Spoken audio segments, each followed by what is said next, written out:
Selam arkadaşlar, herkesi hoş gördük.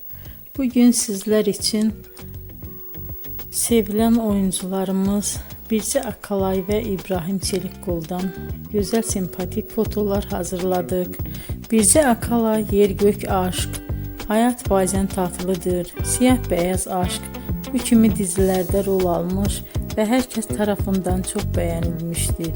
Biz de sizler için onların sempatik karelerini hazırladık. Yeni videolar görmek istiyorsanız kanalımıza abone olup bol bol yorum yazmayı, sona kadar izlemeyi unutmayın.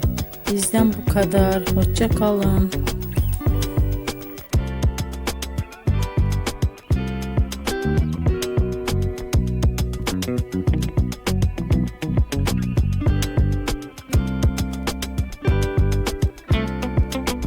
No.